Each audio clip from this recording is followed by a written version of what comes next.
Hey hello and WhatsApp guys, কেমন আছেন আপনারা সবাই? আশা করি সকলে ভালো আছেন। সো গাইস, আজকে এক্সপ্লেন করতে যাচ্ছি পৃথিবীর সবচেয়ে ভয়ঙ্কর মুভি। সো গাইস, এই মুভিটার নাম হচ্ছে অ্যান্ট্রাম। সো গাইস, চলুন মুভিটা এক্সপ্লেন করার আগে আগে একটু জেনে নিই যে এই মুভিটা কেন এত ভয়াবহ, আর কেন এটা পৃথিবীর সবচেয়ে ভয়াবহ মুভি।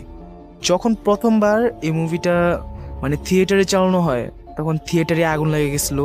আগুন লাগছিল এটা নর্মাল, বাট যেটা অনেক ভয়াবহ ছিল যে থিয়েটারের মধ্যে যে লোকজন ছিল তাদের মধ্যে আগুন লাগছিল।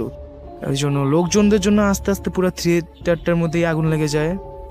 এরপরে এই ছবিটাকে আর থিয়েটারে আনা হয় না, কিন্তু কয়েক বছর পরে এই ছবিটাকে আবার রিলিজ করা হয়।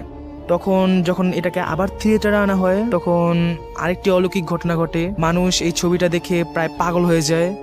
সবাই থিয়েটার থেকে বেরোতে চায়, কিন্তু দরজাগুলো সব বন্ধ হয়ে যায়, যার ফলে অনেক মানুষ সেখানে অন্য সব মানুষদের চাপা খেয়ে মারা যায়। তাছাড়াও গাইস আরো অনেক ঘটনা ঘটছে, এগুলা এখন সত্য নাকি মিথ্যা গাইস সেটা তো জানি না, বাট এই মুভি যারা বানিয়েছে তারা এসবই বলতেছে। এন্ড গাইস, অ্যান্ট্রাম যে মুভিটা, সেটা এখন কিন্তু যে মুভিটা এক্সপ্লেন করবো সেটা কিন্তু গাইস নিউ ভার্সন। ওল্ড ভার্সনের মধ্যে আর নিউ ভার্সনের মধ্যে কোনো পার্থক্য নেই, জাস্ট নিউ ভার্সনের মধ্যে বলছে যে কেন এটা ভয়াবহ ছিল। সো গাইস, এত স্পেশাল না পাইরা চলেন মুভিটা এক্সপ্লেন করি।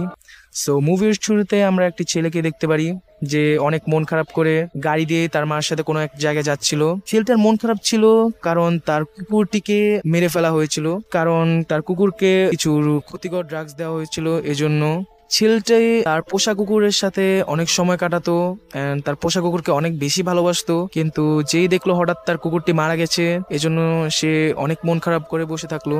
সেই ছেলেটি কোনো এক জায়গা থেকে শুনেছিল যে কুকুররা মারা গেলে বেহেশতে যায়, তাই সে তার মায়ের কাছে জিজ্ঞেস করলো যে তার কুকুরটি বেহেশতে যাবে নাকি দোজকে। তার মা বলল যে তার কুকুরটি দোজকে যাবে। ছেলেটি কারণ জানতে চাইল। ছেলেটির মা বলল সেই কুকুরটি ভালো ছিল না, এজন্য সেই কুকুরটি দোজকে যাবে।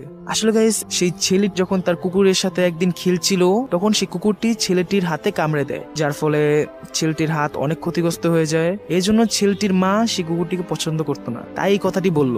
ছেলেটি যেই শুনলো যে তার কুকুরটি দোজকে চলে যাবে, ছেলেটি আস্তে আস্তে ডিপ্রেশনে যেতে লাগলো, তার হ্যালুসিনেশন হতে লাগলো, সে অনেক ভয়াবহ চিন্তা পরিকল্পনা করতে লাগলো।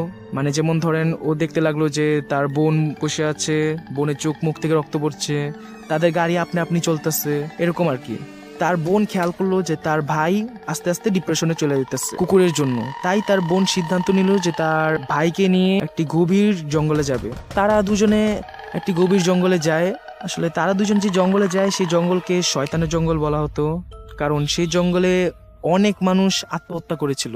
তারা মনে করতো যে সেখানে অনেক মানুষ আত্মহত্যা করেছে, যার কারণে সেখানে শয়তান আছে। তারা দুই ভাই বোন সেখানে যায়। এরপর তার বোন একটি শয়তানের বই তার ভাইকে দেখায়। সে বলে যে এই শয়তানের বইয়ের মাধ্যমে তারা দোজকে যাবে এবং সেই কুকুরটিকে ভেস্তে নিয়ে আসবে। তারা সেখানে সবার আগে একটি টেন্ট বাঁধায়, আর সেই টেন্টের সামনে গর্ত করতে শুরু করে। সেই মেয়েটি বইয়ের মধ্যে কিছু মন্ত্র ছিল, সেগুলা পড়তে লাগে এবং পড়ার সময় গর্তগুলো করতে লাগে। সেখানে বইয়ের মধ্যে অনেকগুলা পার্ট ছিল দোজকে যাওয়ার। মেয়েটি এবং ছেলেটি দুজনে মিলে অনেক গর্ত করে ফেলে। এখন যে দেখলো ওরা যে রাত হয়ে যাচ্ছে, তাই ওরা সবগুলো টেন্টের ভিতর চলে যায়। এরপরে তারা যখন রাতে শুয়েছিল, তখন সেখানে কিছু ভয়াবহ আওয়াজ তারা পায় এবং সেই আওয়াজ শুনে তারা অনেক ভয় পেয়ে যায়, যার কারণে ওরা টেন্ট থেকে বের হয়ে যায়। টেন্ট থেকে বের হয়ে ওরা ঘোরাফেরা করতে লাগে। তারা সেখানে অনেক কিছু দেখে, অনেক মানুষদের কবর দেখে, এছাড়াও অনেক মানুষের বাঁচার শেষ ইচ্ছা হিসেবে একটা জিনিস রেখে যায়, সেটা দেখে।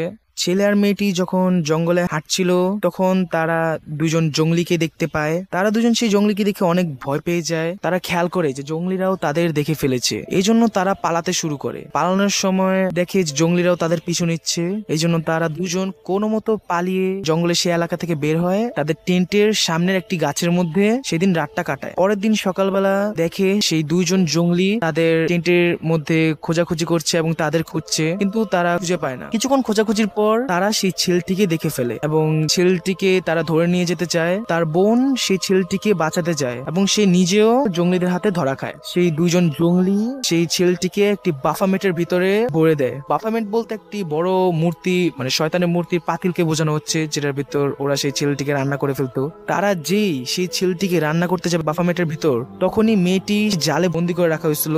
মেয়েটি সেই জাল থেকে বের হয়ে সেই জঙ্গলি দুজনকে তাদের গুলি দিয়ে মেরে ফেলে। ছেলে ও মেয়ে দুজনে ভয়ে তাদের টেন্টের ভিতর আসে। তখনই আমাদের দেখানো হয় এই মুভির সবচেয়ে বড় টুইস্ট। এই মুভির মধ্যে এতক্ষণ যে দেখানো হলো মেয়েটি তার ভাইকে এসব দেখাচ্ছে, শয়তানের বইটই, এই সব কিছু ছিল ফেক। মেয়েটি আসলে খেয়াল করেছিল যে তার ভাই ডিপ্রেশনে চলে যাচ্ছে এই কুকুরটির চোখে, তাই সে তার ভাইয়ের সামনে একটা নাটক করতে চেয়েছিল যেন তার ভাই এটা বুঝে নেয় যে তার কুকুরটা বেহেশতে চলে গেছে আর তার ভাই ঠিক হয়ে যায়। কিন্তু এরপরে মেয়েটি বুঝলো যে সে কত বড় ভুল করে ফেলেছে। তারা মূলত সত্যি সত্যি সেই দোজকের রাস্তার ভিতর ঢুকে পড়েছিল। এই টুইস্টটি যখন বলে তখন ছেলেটিও অনেক মন খারাপ করে। এরপরে আমরা দেখি যে মেয়েটি শয়তানের বইটাকে পুড়িয়ে দেয়, দোজকের জন্য যে গর্ত করেছিল সেটা বন্ধ করে দেয়। নেক্সট সিনে আমাদের দেখানো হয় যে ছেলেটি জঙ্গলের ভিতর দিয়ে হাঁটছিল, হঠাৎ সে ক্যামেরার দিকে তাকায়, স্ক্রিনের মধ্যে লেখা ওঠে দ্য এন্ড। কিন্তু গাইস এখানে কিন্তু মুভিটা শেষ হয়নি। এরপরের সিনে আমাদের দেখানো হয় মেয়েটি তার টেন্টের ভিতর বসে রয়েছে। সে হঠাৎ টেন্টের দরজার সামনে একটি আওয়াজ পায়। মেয়েটি অনেক ভয় পেয়ে যায় এবং সে জঙ্গলিদের গুলি দিয়ে টেন্টের দরজার মধ্যে গুলি করে। টেন্টের দরজার সামনে সেই ছেলেটি ছিল, মানে সেই বোনের ভাই ছিল। সেই বোনের ভাই ভয়ে ভয়ে টেন্টের সামনে যাচ্ছিল আর এর মধ্যে মেয়েটি তাকে গুলি করে দেয়। সো এখানে আমরা বুঝি যে ছেলেটি মারা যায়। এরপরে আমাদের আরো কিছু সিন দেখানো হয়, মানে সিন বলতে এখানে অনেক ডিস্টার্বিং সিন আছে। এখানে দুটা পুরুষ আর একটা নারী একটা রুমের ভিতর বন্দি থাকে, তাদেরকে অনেক অত্যাচার করা হয়। এন্ড মূলত এই মুভিটা হরর ছিল, ভালোই হরর ছিল, কিন্তু বেশি ডিস্টার্বিং হয়েছে এই সাইড সিন গুলোর জন্য। এটা নিয়ে আমরা পরে আলোচনা করছি। সো এই একটা সাইড সিন দেখানোর পর শয়তানের এক ইশারাতেই এই মুভিটি শেষ হয়। সো গাইস এই মুভিটি মূলত এক্সপ্লেন করা অনেক কঠিন ছিল, কারণ এই মুভিটার মধ্যে অনেক গোলমাল লেগেছিল। এই মুভির মধ্যে যে ছেলের নাম ছিল এবং মেয়ের নাম ছিল সেটার মধ্যে অনেকবারই প্যাচ লাগছে। এই জন্য গাইস আমি কিন্তু সেই ছেলেটি এবং মেয়েটি বলেই রাখছি। আসলে আপনারা চাইলে যদি আপনাদের ইচ্ছা করে এই মুভিটা দেখতে পারেন, মুভিটা ভালো হয়েছে। কিন্তু গাইস এই মুভির মধ্যে অনেক ডিস্টার্বিং সিন আছে, যেমন ধরেন যে মেয়েটাকে তার চোখ উঠে নেওয়া হয়, এরপরে মেয়ের হাতে একটা গুলি দিয়ে দেওয়া হয় যেন সে সেই দুইটা পুরুষকে মেরে ফেলে। এবং এট দ্য লাস্ট সিন আমরা দেখি যে ছেলে দুইজন মাটিতে পড়ে রয়েছে এবং মেয়েও পড়ে রয়েছে, তারা তিনজনই মারা গেছে। এবং অবশেষে আমরা দেখি যে ছেলেটির হাতে একটি আপেল আছে। সো গাইস আজকের এই মুভি এক্সপ্লেনেশনটি আপনাদের কাছে কেমন লাগলো সেটা অবশ্যই কমেন্ট করে জানাবেন।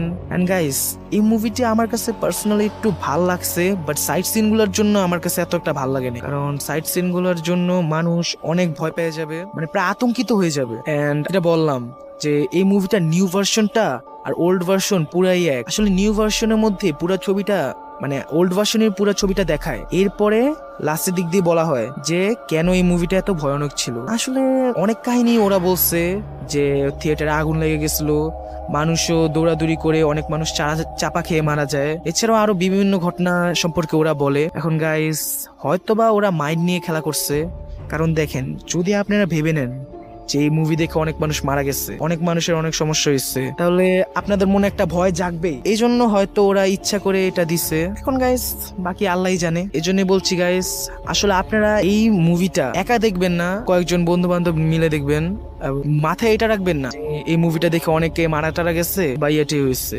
এন্ড বাচ্চারা অবশ্যই দূরে থাকবেন এই মুভিটা থেকে। এন্ড আরেকটা কথা বলে দিই, যদি আপনারা মনে করেন যে এই মুভি দেখে আমরা মারা যেতে পারি অথবা আমরাও মরে যাব, তাহলে গাইস আপনাদের ভয় করবেই। সো আপনারা জাস্ট মাইন্ডটাকে ফ্রেশ করে এই মুভিটাকে দেখতে পারেন, দেখবেন মুভিটা আপনাদের কাছে অনেক ভালো লাগবে। তো গাইস যদি আজকের এই মুভি এক্সপ্লেনেশনটা আপনাদের কাছে ভালো লাগে অবশ্যই লাইক, শেয়ার এন্ড কমেন্ট করতে ভুলবেন না। এন্ড গাইস নেক্সট কোন মুভি এক্সপ্লেনেশন চান সেটা অবশ্যই আমাকে কমেন্ট করে জানাবেন। সো আবার ফিরছি কালকে একটি নতুন ভিডিওর সাথে। আসসালামু আলাইকুম, সি ইউ লেটার, বিদায়।